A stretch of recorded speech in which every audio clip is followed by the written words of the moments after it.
Right here where I am. What is it? Right here, where you are, tell me. Joy. Joy is right here where I am. What else is right here? Love is what is right here where I am. Anybody coming in right here where I am is worry? Faith. Anybody dealing with doubt, fear, uncertainty? A little bit. Yeah. A little bit of that, a little bit of that. But when we just remember to breathe in, as Howard Herman says, into that inner sanctuary, into that secret place, right here where I am is all of that the divine is.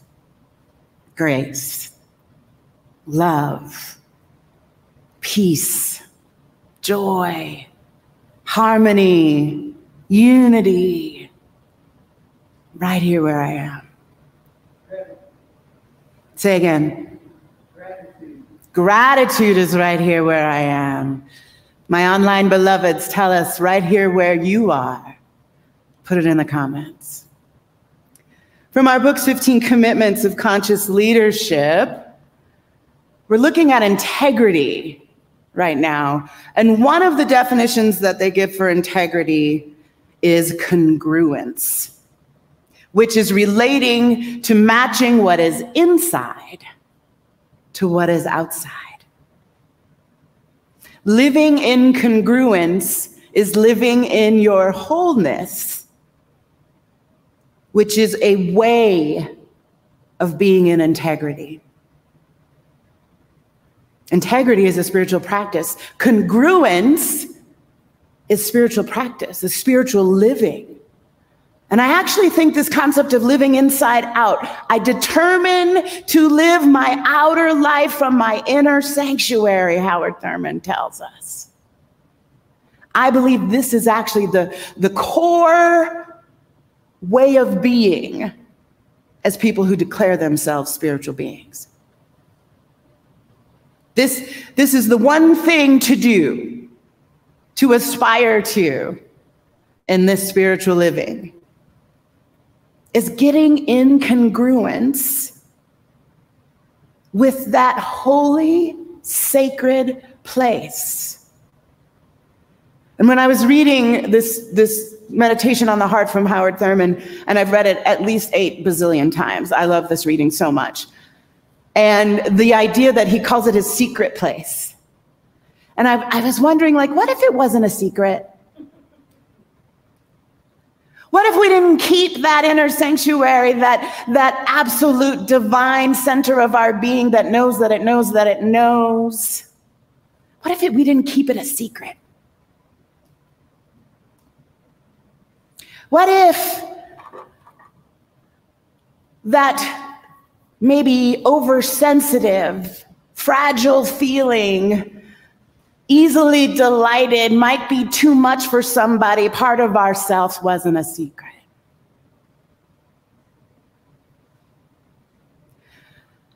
This inner sanctuary, which is the spark of power, our greatest power, it's the place where we contact the divine. And I think we have to protect it because, as Howard Thurman says, the outer life seems utterly outer. The outer life, it almost feels like there's something so precious in the center of us that we've got to keep the outer from it, right? Like we don't want to be infected by how awful and crappy it is out there. We don't want to be affected by other people's behavior, by what might be going on in our finances or in our relationships or out in the world, period. What's happening in Afghanistan and the Ukraine and you know, the drought and the starvation that going on in the Horn of Africa. Like, I don't want to be affected. I don't want it to touch my secret place. And yet, this inner sanctuary is the seat of the greatest power you have access to. And maybe if it wasn't a secret, if you didn't hold it so close, maybe this is the very thing that gives you everything you need to meet the outer life. Powerfully, vulnerably, emotionally, fragilely at times. And as Howard teaches us in this reading, that the more we practice getting in congruence with our inner life and our outer life, the more we make real that it is all one, that there is no separation between this absolute divine nature in us and who we show up to be in the world. They are the same. I think we spend a lot of time protecting ourselves from that outer life. Howard said it was too raspy and gritty to even think about bringing into his inner sanctuary. Like, it just seemed out of alignment, right? It's kind of like that idea in church where you shouldn't necessarily be loud and the kids should hush, and don't talk too loud and don't be on your phone. It's too precious up in this sanctuary. Don't be bringing your whole self to church. But why? God's got it. The Holy Blessed One that we say is omnipresent, omniscient, the all-powerful, all-knowing divine. And we're like tiptoeing, like, don't look at me. Don't let me be too loud over here. I don't want God to see that. Or this precious sanctuary that lives in our very being, somehow we have an idea that it is too precious for the gritty, raspy, nasty, difficult, painful pieces of our lives. I can't take that into the sanctuary. But what would happen? What happens when you take it into the sanctuary? What happens when you take whatever you think is the most awful thing in you? What happens? Ha! Clarissa gets a gold star. She said transforms. When we take it, Howard Thurman says in a reading, I want to get it right, so. All the false limitations and darkness of my outer life stand clearly revealed for what they are.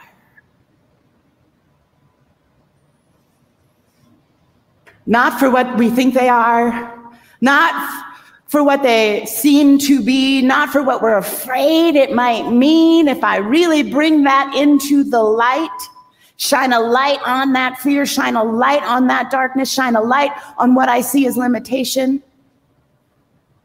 When we choose to bring those parts of ourselves, of our lives, of the world into the power of the divine, they are revealed for what they are. They are transformed into a greater reality, because there's what I call little case reality and uppercase reality, big R reality, God's reality. The reality of the spiritual world that is not a separate place up in the sky above the clouds. That greater reality is available to us here right now. And when we choose to bring our wholeness into the divine light, it is revealing what is real, what is actually so. Because the truth is true. Always, without fail. And we have this thing in us that is what we are made of, that has the power to transform false ideas, misbeliefs, misunderstandings, things out of alignment, we have the power to transform that into what is true by simply being willing to bring all of who we are into that divine space. Howard said it just seems incongruous to bring that in. And here's the thing, it is incongruent.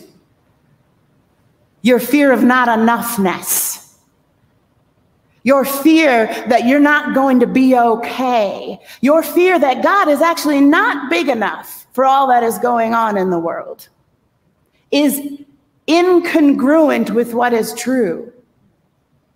It is incongruent, which is why you bring it into the divine transformer that lives in your being, which is why you bring it into that sanctuary so you can transform your thinking. So you can transmute that misbelief, that lie you are telling into truth. It should be uncomfortable. It should feel like, because that's how you know you're out of alignment. And exactly those things are the things you want to bring in.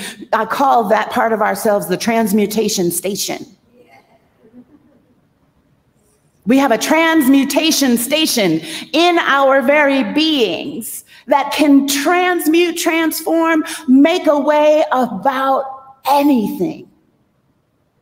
Because there is no bad energy, there's just energy. And if you are vibing in a way that you are not enjoying, guess what? You get to change that.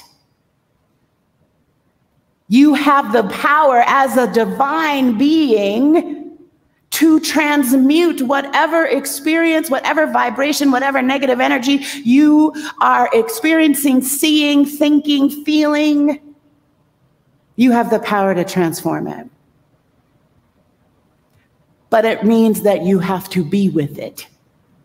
It means that you have to acknowledge, and you have to sit with it long enough to go within, to bring it into, Howard Thurman calls it your inner altar. I call it the transmutation station. But to set it on the altar of your own being, so that it may be transformed, to light a candle on your own altar so that it can be brought into the light and be revealed for what it actually is, which most often is a lie. A lie we are telling ourselves. I can't, I'm not good enough, they suck, we're separate, whatever the lie is.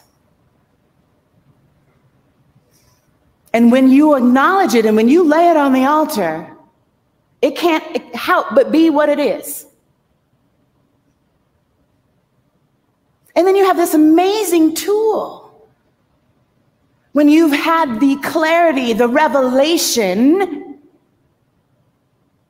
that this is not the truth.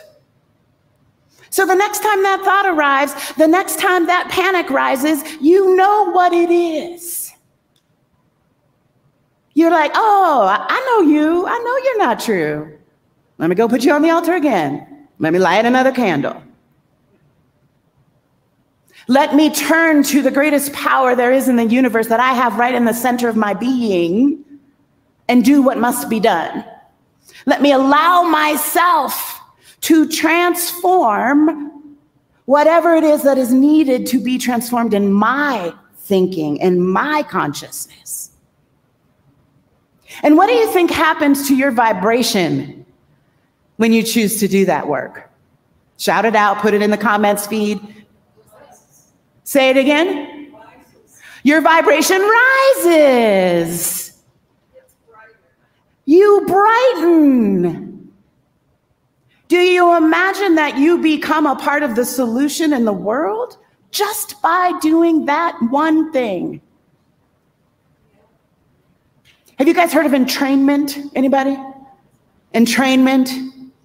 All right, I don't typically go this deep into metaphysics on Sundays, but we're going. So entrainment is the concept that when two different frequencies are near each other, they synchronize. So, and there's all kinds of science and research and studies out there showing examples of this.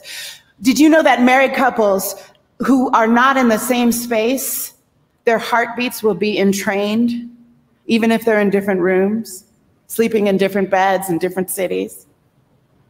And married couples, if one shines a light, if someone shines a light in one of their eyes, the ocular receptors of the other person who is not in the room will open as if the light is shining in their eyes. Isn't that cool? There's research that when folks get together and meditate in a space together, that if one brainwave is in an alpha state and another brainwave of another person meditating in the room is in a beta state, they will eventually come into the similar state. This is entrainment. And the more conscious a person is about holding a particular frequency or state of being, emotional state of being, because guess what changes our frequencies faster than anything else?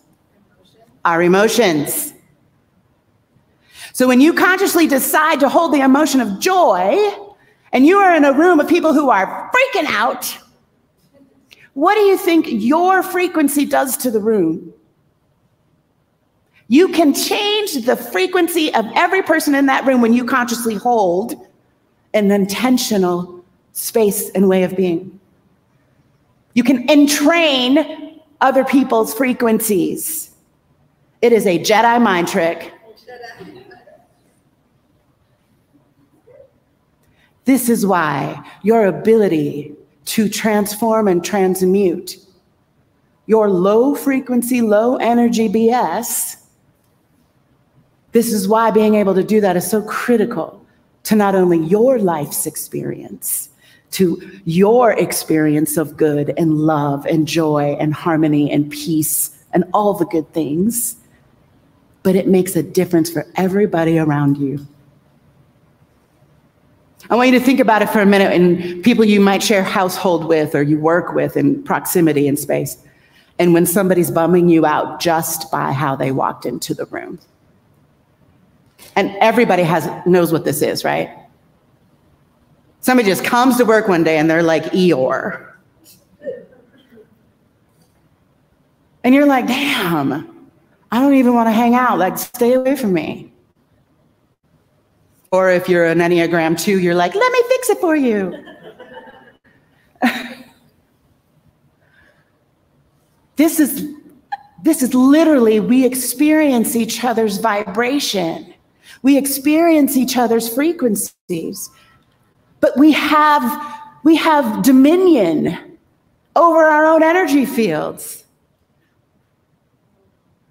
We have dominion because we are divine beings. Because spirit is omnipresent, all the power of God is omnipresent. It is everywhere, all the time, never missing. So what does that mean about what is happening in you? Spirit has to be there too. That power, that intelligence, that force, that ability to transmute and transform has to be in you. Otherwise, we're talking about somebody else's God.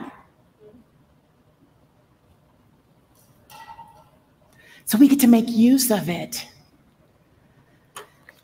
Howard Thurman said, "It seems strangely incongruous to bring into my secret place the rasping, gritty noises of the outer life. But I know that in the searching light of my inward sanctuary, all the false limitations, darkness of my outer life stand clearly revealed for what they are. I determine to live the outer life in the inner sanctuary. Not, I'm gonna try. I'm gonna see maybe if this could work. I determine." And here's the other good news about determining to be congruous. determining to live inside out, determining to know myself as whole, to know yourself as a whole divine being, all of it, even the fears and the doubts and the worries, because you get to just take them right on into that inner altar and let them become revealed. Give yourself a revelation of what is truth.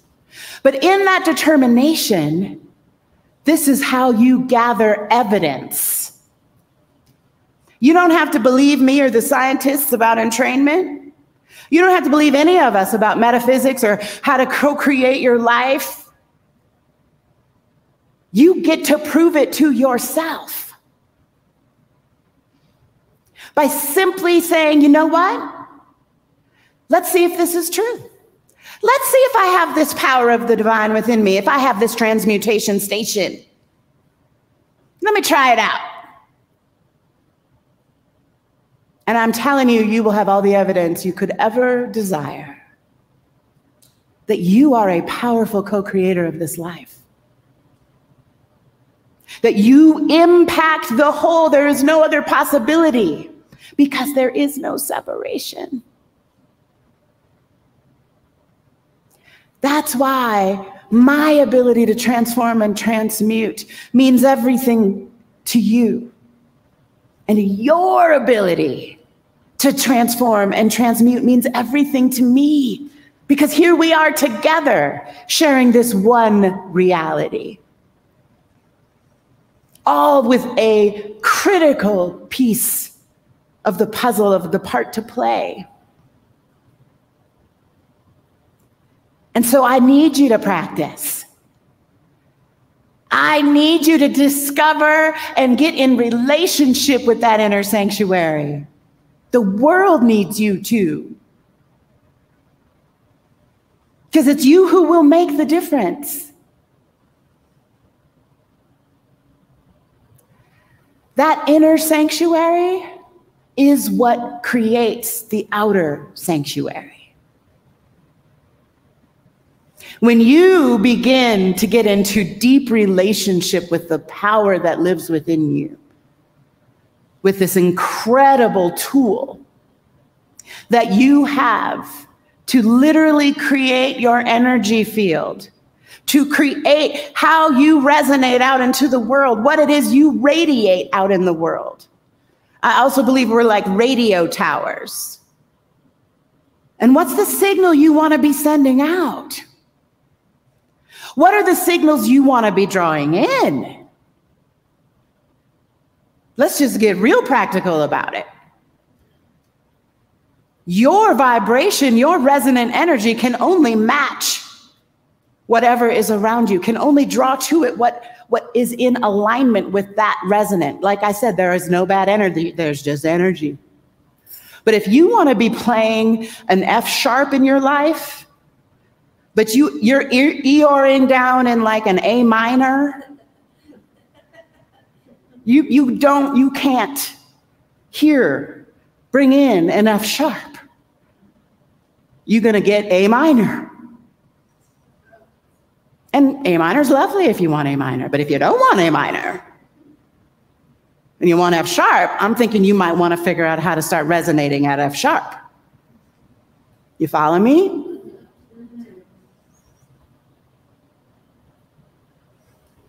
And this all begins and changes and expands through the conscious use of your inner sanctuary. And when you learn to make use of that inner sanctuary, when you learn to consciously transform and transmute in your own being, that inner sanctuary is how this outer sanctuary that we want to build together as beloved community is possible. Sanctuary is not this building, it's not this room, it's not the building and room across the street. The sanctuary we create is us. The refuge we can become for others who need to get entrained into the vibration of love. That refuge is created by our energy field, has nothing to do with the ground we stand on, with the building we occupy or not.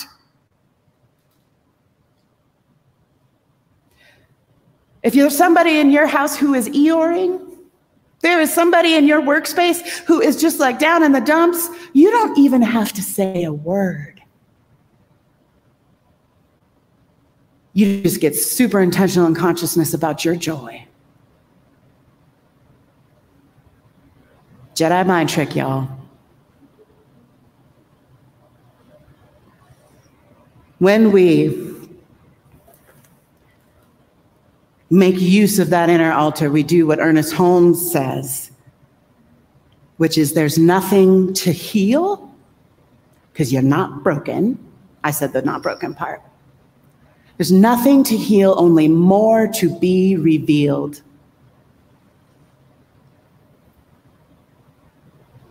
And as we consciously decide, you know what, I'm going to transform what is mine to transform.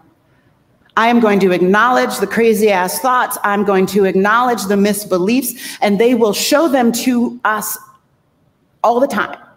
We get opportunities all day long if we pay attention to all the crazy ass things we think. All of the misunderstandings we have about the world and ourselves and each other, they will present themselves. You don't have to dig deep. But all you need to do then is be willing to say, woo, yes, I did just think that. Yes, I did. I just punched him in my mind. That was me. Let me go lay it on the altar. Right? Because we're about the business of expanding and becoming more conscious and revealing more truth, more good, more love. So anything that's not that, what it is ours to do, to transform it, transmute it. That's the job.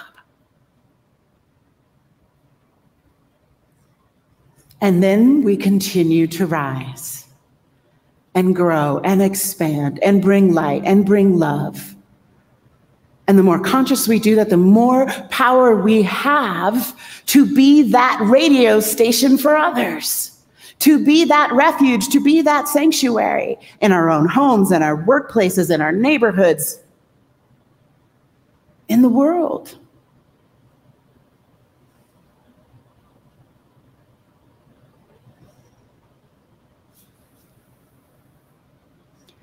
The meditation chant from today that we did before I got up, this is one of those tools where you can begin to bring yourself back to truth, to take yourself into that inner sanctuary. And maybe you don't feel like you have one right now, or maybe you don't know much about yours. But that's the invitation. Discover it. Go move into it for a while. Learn about what it is for you to turn within and lay what you need to lay on your inner altar. Bring what you need to bring, gritty, raspy, nasty, awful, into that transmutation station. And I want you to use this chant if it helps you to do that, if it helps you to go there.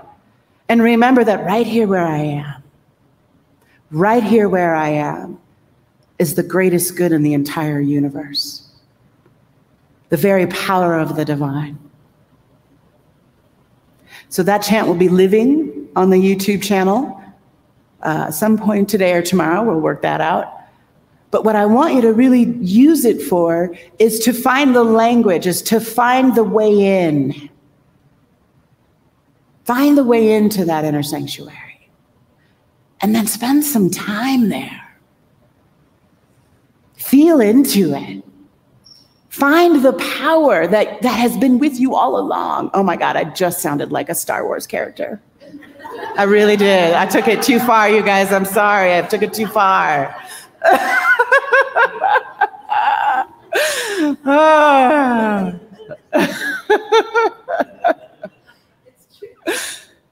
That's what that chant is for. And I want you to join me, because we're going to go even deeper into this on Friday night. I'm going to be leading the Friday night prayer and practice at 5:30 right here in this room. And we're going to go all the way there. You can bring like pillows and blankets, like whatever you need to go all the way there. And you're going to leave with your own chant, your own tool to access and go within. And then we're going to hang out with Manara all day Saturday, well, Saturday afternoon. And we're going to go all the way there together collectively and see what it is that inner collective sanctuary wants to bring to the world. And then we're going to have a party on Sunday and release our music video that many of you here present, and I know many of you online, participated in creating and singing. Because all along this summer series we've been in Crafting Beloved Community, the point has been for us to understand that we are powerful co-creators of beloved community. And in order for that beloved community to be what we want it to be, to say what we say it is, we have got to learn how to access the power and the good that is constantly with us, and then offer that in community. That is the deal. And I don't know about you, but it is more needed than ever. We need each other. We need refuge in each other. We need to be like, yo, I need an F sharp. Anybody got an F sharp? I am not resonating where I want to be, and I need some help. I need to be uplifted, and let us do that for one another. But first, we got to know how. We got to begin to understand and claim unapologetically the power of the divine that each one of us is. So chant, sing, pray, sit, move, walk, labyrinth, whatever is yours that allows you to stay conscious and aware of what it is you are resonating and radiating out into the world, and then to expand that and to reveal more. There just isn't anything more important in the world right now. This I know for sure. So let us all declare ourselves committed to that truth, to that reality, that capital R reality, and anchor this with me in prayer. That holy, blessed one that is omnipresent and is moving as the good right here and right now. As you, as me, as this moment in time, as this place in history, I know that each one of us consciously says yes to the divine power that has been appointed and anointed and ordained in me, in you. And I say yes to consciously growing my understanding, my awareness, and my use of this power. I say yes to more good, to more joy, to more harmony, to more peace, to more love. And I say yes to giving it, to being it, to providing it, and to continue to come back to that truth again and again, regardless of the outer life. I say yes to living inside out. And because I say yes, and because I celebrate this yes, I want to celebrate it for you. And I invite you to celebrate it for me. And we can stand in deep and profound love and gratitude for the gift we have been given to be the transmutation station radiating love. We can know together how good it is to be love in action at this moment in history. I glory in that reality. I allow it to unfold. I allow it to grow me. I allow it to blossom beyond the beauty that I can imagine. Anchor this reality with me in prayer. Amen. And so it is.